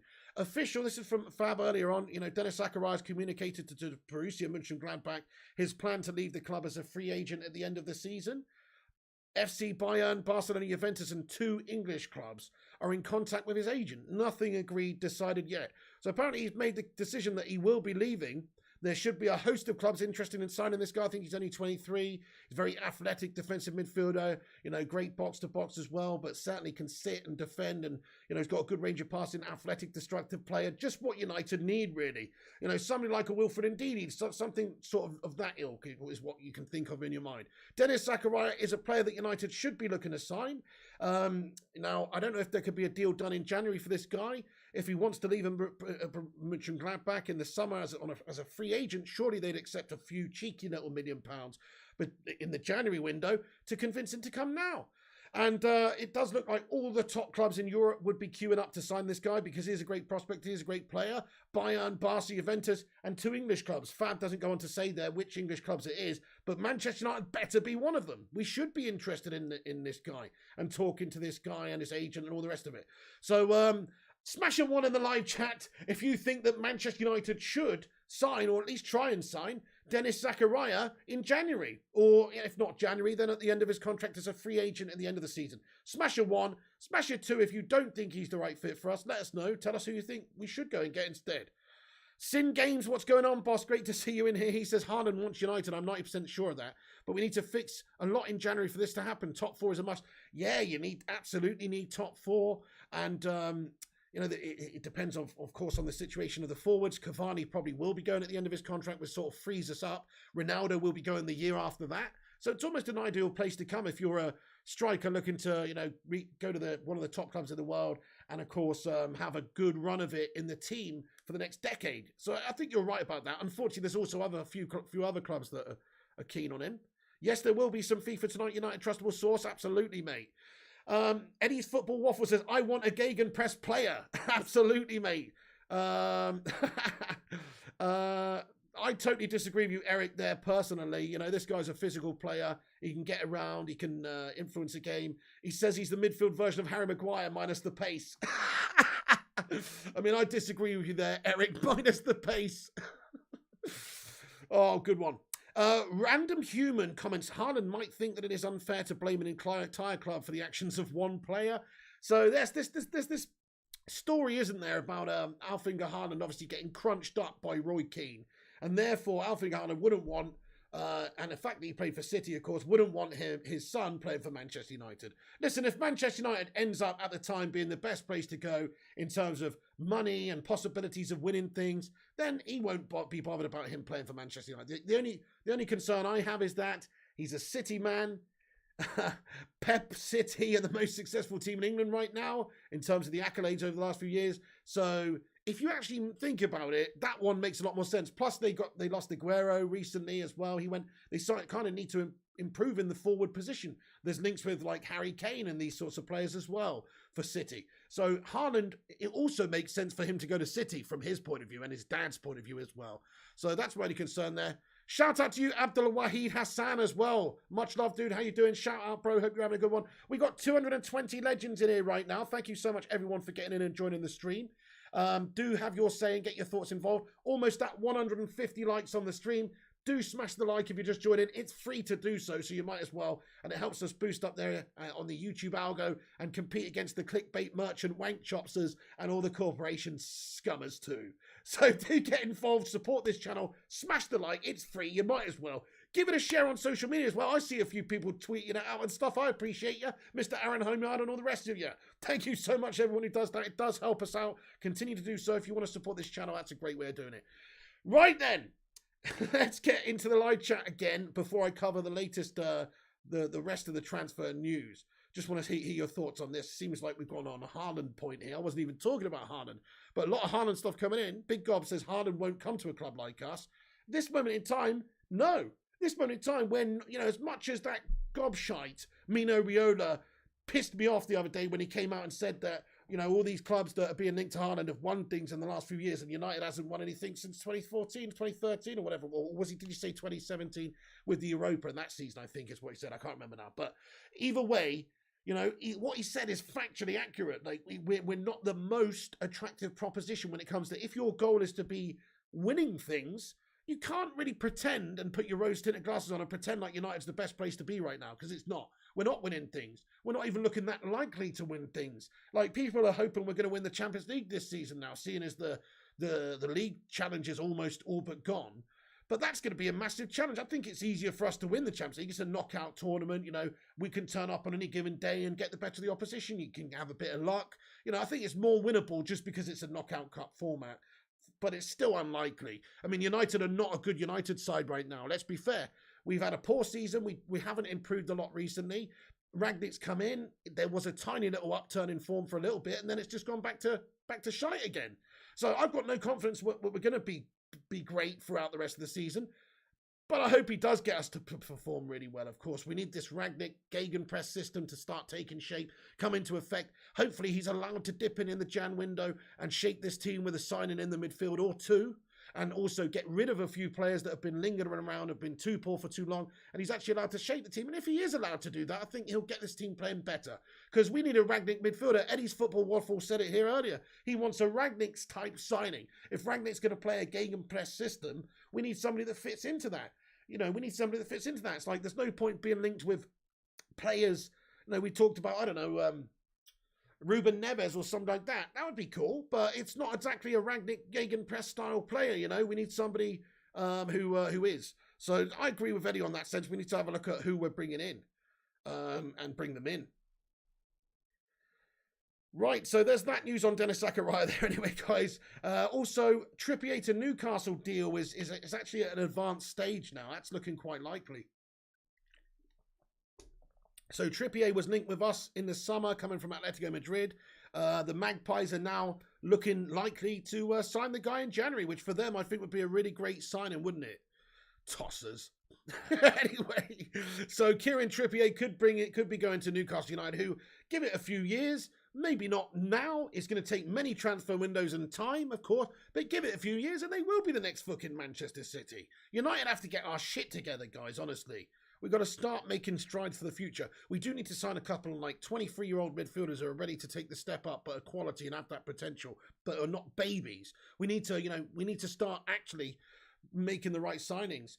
Okay, so also, yes, that's also just in. Dembele will not be renewing his contract as per Gerard Romero, and this is backed up by Fabrizio Romano too. So, different sources coming out to say that Dembele will not be renewing his contract there, guys. Ousmane Dembele, so he could be available at some point too. Barcelona obviously signed Ferran Torres, didn't they? So there's talks of Ousmane Dembele, going out in the opposite direction on a free. Would you guys be interested in Ousmane Dembele? Smash a 1 in the live chat if you would. Smash a 2 if you wouldn't touch him with a 10-foot barge pole. Let me know. I wouldn't personally. I think he's too injury prone. I think he's on too much money, and we're not really problematic in those forward areas. We're problematic in the midfield and also the defence. So it's a waste of money right now. 2 says Rushmano, why do we want Dembele? Injuries, says Jonathan Gallagher. 2 says Madhouse. Griffith says rather sign Dan James back than get Dembele. Me too, actually. Yeah, Dan James progressing well, lad. Cody Elder, Eddie's Football Waffle. Nobody wants Ousmane Dembele. So hopefully that one's not on the cards. Okay, quick update on Tony Martial, guys, and then I'm going to get into the chat for a Q&A, Sessione. But a quick update on Tony Martial. Sevilla are still interested in taking Tony Martial on loan this window, but there's still a little bit of a distance between the two clubs, of course, as of right now. We know that United wanted some sort of fee up front and 100% of his wages paid, with maybe even an option to buy just in there as a maybe for the contract either, but that's not really that necessary. But they certainly want all of his wages paid, and Sevilla would like the right of redemption included, but United don't. So this is a report that came out earlier. So in terms of being able to make a signing permanently for him, but apparently United don't. I would have thought United would want to put a contract or a clause in there to try and get rid in the summer. Anyway, so that's the latest on Tony. Still very likely that he ends up at Sevilla. It's just a bit of a cat and mouse game between the two clubs right now, trying to work out the fees and the wages, the amount that will be covered. If I'm United, I'm accepting no money up front and just 100% of his wages paid, just to get him off the books, get him out the club and start in a new direction. JMDYT, what's going on, brother? Good to see us. Tier 1 saying we're in contact with Dembele. Yeah, I mean, I've heard a lot of different rumours about that too. And I can't personally think that it's realistic, because why would we be interested in that guy? He's really not you know, he's really not a good fit for us right now. But Matt Rush, like you've just said, has sent me a bit of info here to say that Newcastle United and Manchester United are in contact with Dembele's agent. It doesn't mean we're going to put in any contract offer or anything like that. But yes, let's take a look at this. So thank you, Matt Rush, for giving me the live updates here. Newcastle United are the two clubs that have 100% made contact with the agent of Dembele. Bayern are following the situation closely, with more clubs also to be expected in the list. No! Please no! Please God, no! We don't need another injury-prone melter forward player in here who's going to come in here and just take money out of the club. You know, we're trying to get rid of Tony Martial. We don't need another one, really. And then, you know, we can use that money to better spend it on the midfield. We need 2 midfielders and a centre-back to replace that human slab. This is not the way. So if this is true, I'm pissed off. It's not going to happen, though. It won't happen. It won't happen. Maybe we have made contact, but I don't think we're realistically going to sign Dembele. He's on too much money. It's just not a really good fit for the club right now. So interesting, Rudy Goletti reporting that that Dembele has actually received a big contract offer from Newcastle United, which is no surprise. Obviously, they're trying to acquire players in this Jan window. They're trying to make strides. They're trying to stay in the Premier League. They've got to stay in the Premier League. That's their biggest obstacle right now. Otherwise, they're set back for another couple of years, really. So they need to stay in the Premier League. So I'm pretty sure they're going to spend hard in this window. He'll probably end up going somewhere like there. I don't see Manchester United signing him because, you know, it's just not a Manchester United signing right now. He's on big money, and the injury proneness of the guy, and we need other positions. It just doesn't add up for United right now, so he can do one. Okay, here we go. Fabrizio Romano has tweeted about it just now as well. Thank you very much. So it is all obviously true about Ousmane Dembele. It's all kicking off. So this is just at 10:21, a few minutes ago here. Ousmane Dembele, let's put this in the live chat for you guys here. Newcastle have approached Ousmane Dembele weeks ago, but it's not the only club from the Premier League. Nothing agreed or decided as things stand. Everything's still open and now complicated for Barca, as Ousmane will only sign at his conditions. This is very clear. So, very interesting piece of news in regards to Ousmane Dembele. You could see some movement for him in this January window, or, of course, maybe at the end of his contract. So we have to wait and see there. Barca might look to cash in, of course. Ousmane wants to change. He needs some different change of scenery in order to get some games. And he can have a big, nice, cheeky, fat payday at Newcastle United, can't he? Yes, he can. No Dembele, please, says Poma. I know most United fans in the chat do not want Dembele, and I fully agree with you. Not the right fit for what we need right now. It just doesn't make sense. Doesn't make sense. It's like going to buy a fucking Ferrari when you live in a tent. It makes no sense at all. Maybe buy a dwelling first. Maybe buy a bricks and mortar house, or rent a place, or do something first before you put all your money into a fucking sports car. That's sort of how I feel with this. We got to get the foundations sorted out. They're fucking cracked. We got to get the foundations sorted out before we start adding unnecessary stories to the house. You know what I'm saying? So definitely Ousmane Dembele, out you pop, son. Not interested in that story whatsoever. Thank you, Rushmano, for sending us all the latest updates. But there you go. Fabrizio Romano confirming it. Newcastle probably high on the list of places that he will end up going to. Nathan Best, what's good, my lad? He says Dembele is only popular because EA Sports give him 5 special cards per year. Great point. Yeah, the skill moves and the pace and all that. You know, you're right. They build these stars, don't they, without actual any proper basis. I mean, actually, Dembele's record is very, very good. Well, not very good, but it's actually quite good. You know, it's not bad. I mean, if we have a look at what he's done in his career, so quite impressive in Germany, obviously, for Borussia Dortmund, and that's where they signed him from. You know, he's not done too much for Barca this year. He's played 5 times, assisted 2 goals. Last season in La Liga, he did play 30 times. He scored 6 and assisted 3, bang average stats. You know, the season before that, 29 appearances in La Liga, 8 goals, 4 assists, bit better that time around. But going back into, obviously, the Bundesliga, yeah, you know, he looked pretty good back in the Bundes, but so does bloody everybody. It's not that impressive than for League One for Stade Rennais coming up through as well. He's got some decent attributes about him. His overall pro record is 103 goal contributions in 205 games.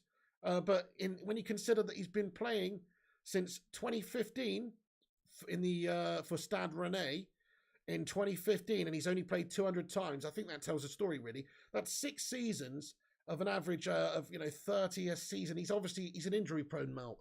Some of these seasons, I'm looking at all of his records, all of the years. Some of them, there's only a couple. So he's an injury-prone player, this guy. Avoid, no thank you, not interested, but still decent statistics-wise, not bad. Asha Katana says, De Gea for captain. Right, let's get a vote up in the live chat then, guys. Have your say. Let me know your thoughts and opinions. It's a good topic. Who is the next captain? Who's your captain? Who is your captain? Right? And I'll put the different options as Maguire. There's only 4 options I think that really make sense. So I'll put them in there. Maguire, we've got Ronaldo. There's Bruno, I guess. And I'll say De Gea as well. I've seen, as you mentioned, De Gea. And he is probably the most consistent, actual, dependable player out the lot. Have a vote in the live chat. Let me know. For me, it's Cristiano Ronaldo. I think he's the biggest born leader out of the lot. And definitely the most experienced and just the biggest leader of the players anyway. 5 likes off of 150. Smash the like, guys. Get in there. Nice. So, yeah. That's basically it for the transfer updates and that sort of thing right there, guys. I'm going to get into the live chat now. That is the news. If you're wondering what sort of team we're going to be looking like tomorrow, could be something like this. Right then, let's get in the live chat for a few minutes. Oh, crikey, that's the time already. Holy shit. We're going to be doing FIFA a bit later on, but do have your say. Get involved. I'm going to stick around for a good while here and get into the live chat. So now's the time. If you've been sick and tired of me waffling away there and you want to have your say, now's the time. Get in the live chat. I'll read your comment out. Anybody but the fridge, says Man United Pasta. Slabhead, says Kyle Shank. Random Human, says Ronaldo. Give the armband to Ronaldo, says Overfloater. Yeah, I don't see how anybody could dispute that, really. If it came out tomorrow that Slabby Maguire was benched and Ronaldo was the captain, most people would be happy with that decision. Ronaldo, then Bruno, if he improves after Ronaldo leaves, says Big God Bob. Great shout, bit of Portuguese effect there. Yeah, with you as well. I think in terms of leadership, Bruno, before Ronaldo came in, actually, was clearly the best leader that we had. So that's a fair point. Kofi Edmund thinks De Gea's the one. Yeah, consistency, longevity, the longest serving player at United here to a good standard as well. Definitely a candidate, but I don't like goalkeepers as captains. Fumalede Jameson, what's going on, says Viva Ronaldo. Ashley Bailey says Ronaldo at this time for sure. Phil Jones for captain, says El Professor. Eddie says vacate the captaincy and make the big dogs fight for it. Vacate the captaincy, love it. Let's have a death match. Slabby Maguire versus the Mykonos police for his armband. Cool Homie says Ronaldo's my captain. Soo. Get in. Me too, Cool Homies. I'm with you. Oh shit, Asha Katana, mate. Great shout. You've actually caught me out there, Asha Katana. What a melt. I didn't even do my score predictions for the game. What a fucking melter. Dudes, that's what this is. That's what I'm doing, a score prediction for the game. Right, guys, get your score predictions in there. Thank you so much for reminding me, Asha Katana.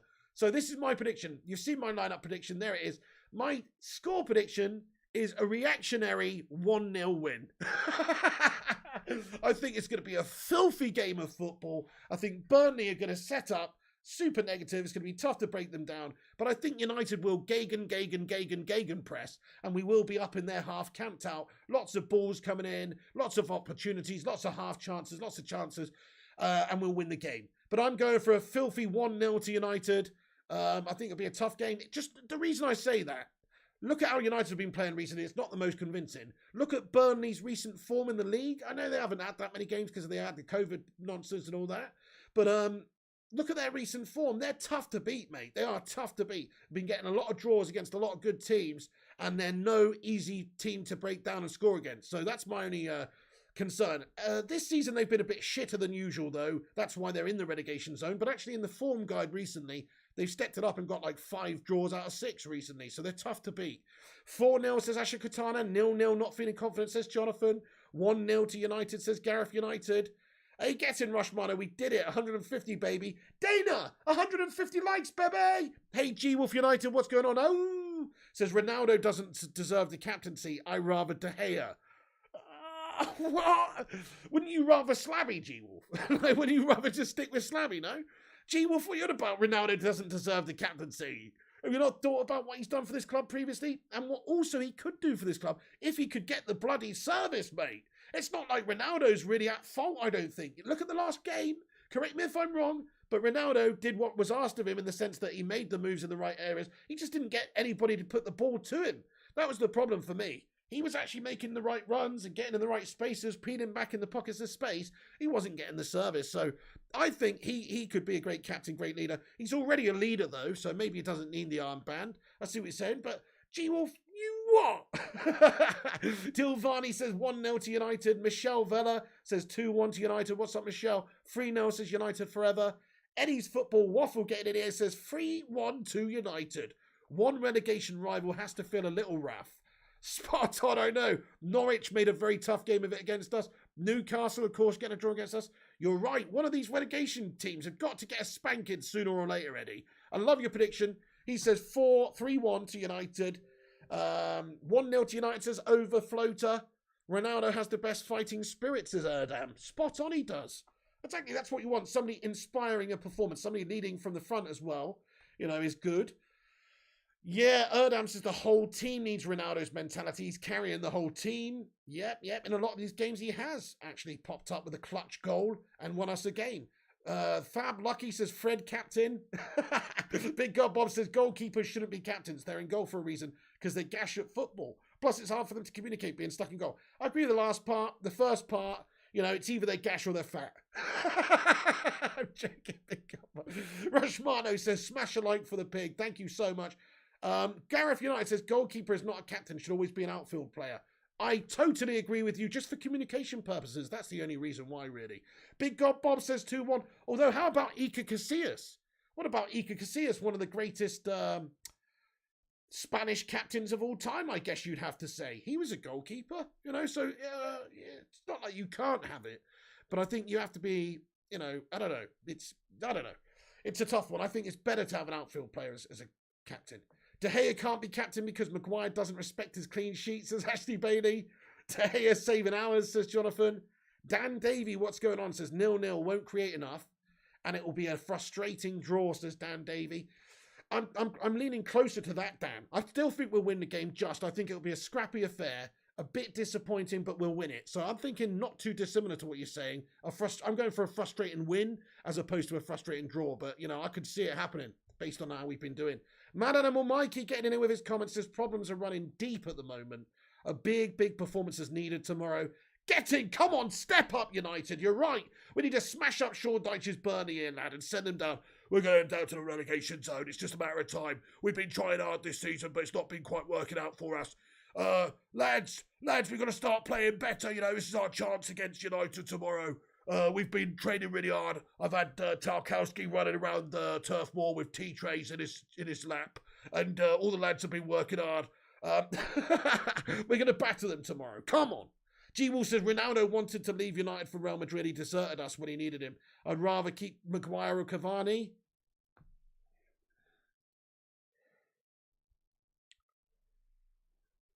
That's all I can say to that one, G-Wolf. It's just a straight up Patrick Stewart facepalm right there, mate. What?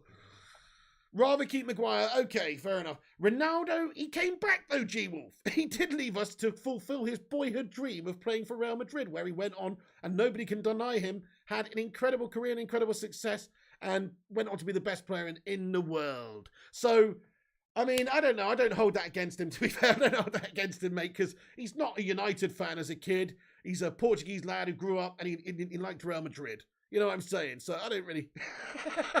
Gochi says, genuine facepalm moment. I know that was a facepalm, that one. Ditch Deitch tomorrow, says Madhouse. Come on, Deitch, he's getting ditched, mate. You what? I don't eat fucking worms. Breaking Fletcher has put all the chairs back in the canteen, says Sim. Eric Sean says, why are people suggesting wingers? Ragnik plays 4-2-2-2. Well, maybe he should play different wingers, mate, to be fair. Like, maybe he actually should play a 4-2-2-2, but with wide players. You can do that. But yes, his system is very narrow, obviously, with overlapping wing-backs, etc. Dan Davies says, obviously, I hope we win. But the last couple of games don't look like creating. Plus, Burnley always of late seem to do well at Old Trafford. Spot on, Dan Davey. Yeah, and they're in tough form. Quite hard to beat right now, even though they are in the relegation zone. Their form actually is kind of deceptive. Emmanuel Morgan says, let's be sure here, Maguire is not fit to be captain at all because he don't deserve it. Spot on, he doesn't even actually deserve to be a starter in the lineup at this moment based on form. So I couldn't agree with you more. Dan McGill says, you're a Muppet, G-Wolf. That's harsh, Dan. What are you on about, mate? Dan, don't say that, mate. I'm fed up watching Maguire play. Me too, Jonathan Latapua. I totally agree, mate. I'm fucking fed up with him too, mate. Absolutely out the club. Gungshi says 2-1 is his prediction. Great to have you in here, Mr. Gungshi. Yes, 2-1's a solid one. Always a goal to be conceded for United at the moment, I'm afraid. I have gone 1-0, though, is my prediction. Fumaleni Jameson says, Haidara and Chouameni. Why it's quiet on them? Things will hot up in the next couple of days. United need to act early and swiftly, Fumaleni in the window, to sign one of these midfielders that's linked to us. I think we will. I don't know. I'll ask you guys, actually, in the chat, just do you have faith that we'll sign a January player? It doesn't happen all the time, really, for United. We've seen some great players over the years come in, but recently, it's not a common thing. Do you think that United sign a player in January? Smash a 1 if you do. Smash a 2 if you don't think we do sign anybody in January. Let me know. No, there's no news on Neves in regards to a link to United at the moment, Gareth. Shazad Ahmed, what's going on? Says Maguire's crap. He does need to be dropped as captain and player. Spot on, agreed with that. Yeah, take him out of the team, give a chance to Bailly or somebody else, and also give the captaincy to Ronaldo. Might just teach Slabby a bit of a lesson. Plus, you might get a better Slab afterwards. He actually might not be that bad if you take the armband off of him. Maybe it's a mental thing with him, and he can't handle the pressure of being United captain. Thank you, Ryan Grant. You too, my man. Appreciate that. Poma says CR7 made 2 mistakes, Juve and MU. Don't know if that's really... I don't know. Things can still come good for him at United. Mate, come on. I mean, what about Lionel Messi in the Farmers League? At least he's in a proper league. Jamie Brannock says, I'd love Basuma for us. Yeah, great player. What's going on with Basuma? He's still playing for Brighton, isn't he? I saw he was playing today. So was he just found not guilty of all that stuff? I don't know what went on with that, to be fair, but yeah, whatever. I don't know. Maybe he might be signing for Prison FC, or maybe I'm totally wrong. Michelle Vela, what's going on? Yes, with the 1. We will sign Boubacar Kamara in January, says Asha Katana. I could see it happening too. Jonathan says 1, I hope we do. Dizzy Red Devil says 1. Madhouse says 2. Emergency loans or funds, says Eddie's Football Waffle. Cody Elder says 1. Maguire is... Okay, so you're all feeling quite confident we're going to sign a player in Jan. Not a lot of you, disputing the fact that it hasn't happened a lot recently, but I think it's out of necessity because Ragnick's come in and clearly this midfield is not quite going for him the way that he wants it to. I think he is going to dip in the window. Dab O says, don't think they'll give Ragnick the funds to buy if he's just interim. Fair point, but because he's going into a advisory role, he might have a say in future transfers anyway, and because of that, he might have demanded a certain bit of freedom. And plus, they might have just said to him, yeah, by the way, we're not spending any money on top of what we spent, but if you want to sell players to generate cash and use that money to buy a player, then you go for it. I think that's realistic. I think he has the freedom to be able to do that, to sell players and use that money to sign new players. I honestly do. He played well for Brighton tonight, says Dan Davey. He's a really good player. I definitely think he would have been a good shout for us to sign in the summer for a cheap option. St. Just and a CDM to United. What a dream window, says Asha Katana. Joe Boom Boom says, give it a like, people. Thank you, Joe. Yes, everyone, if you're just joining at the end of the stream, do hit the thumbs up button on this stream. Show your support. Give it a like. And let's be having you. Really appreciate that. Thank you very much, Joe. Yeah, give it a thumbs up, peeps. Smash that subscribe button if you're new. We'll be on here for the watch along tomorrow and covering all the latest news in regards to United over the January window. You know, I think it is going to be a busy window. Players going out, players coming in. It might be a busy window, so make sure you got your bell icon clicked so you get a notification. Smash the bell so like your name was Quasimodo. Esmeralda, the bells! And get yourself involved with these streams. Everyone's welcome here to have their say in this community. Chrissy J, what's good? Says, can't believe no one's saying Varane for captaincy. He leads the defence when he plays and he won everything. Is on a longer contract than Ronaldo. Great point. And isn't he been like France captain quite a lot of times as well, Chrissy J? So it's a very good point, Chrissy, that you bring up. Yes, could well be the case. 28 years of age in his prime. Only problem is with him is he's not fit a lot of the time. He is injury prone. Ronaldo needs the captaincy, says Yo-Yo. United needs Frankie de Jong. Yeah, damn. I wonder if a swap could be done. Dan Davies says Ronaldo has 13 in 19 games in a struggling team. Imagine if he had the service. Yeah, so true. He could have got himself a hatful if the ball had been played into him properly not yesterday, but the last game against Newcastle. I don't think it will be a busy window, says Griffo. I think it might be on the way out. I think we could get one player on in the way coming in, and I think you could see one or two players going out in the window. I could definitely see Martial going out. I could see Henderson. I know Ragnick's come out, and it seems to be the case that he's got an interesting keeping Hendo at the club this season, but he could go out. You could possibly see, somebody else loaned out. Somebody like, who else were we talking about as a loan? player. I've forgotten now. But there's a couple of players that could go out this window. OP says, trying to do the Roy Keane squad builder challenge. Get in there, pig, my son. I'd be throwing punches at you if you don't finish that squad builder. It's an absolute disgrace and a nonsense. Thank you. Yeah, get in there. G-Wolf says, I don't think about him, but he is new and injury-prone. Ronaldo is prob going off in the summer.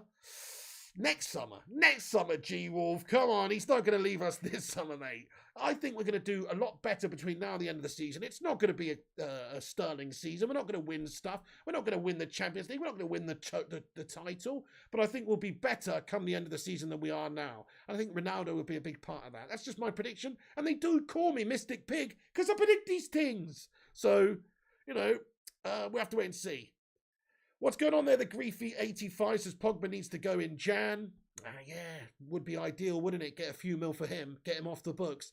Don't think it will happen, though. He is fully aware that he can get a big money deal waiting until the summer, going to PSG, getting that big fat signing on bonus. His agent would get a fat deal as well. It makes more sense for him to do it that way, I think. United Forever says Kimmich in midfield. That would be ideal, yeah. Operation Fix It Ralph's going to make Ragnik go grey, says Eddie. We need Fred as our captain for real, says Kofi Edmond. What are you talking about, Cody? He's fucking bang average. He got subbed off at half-time last game.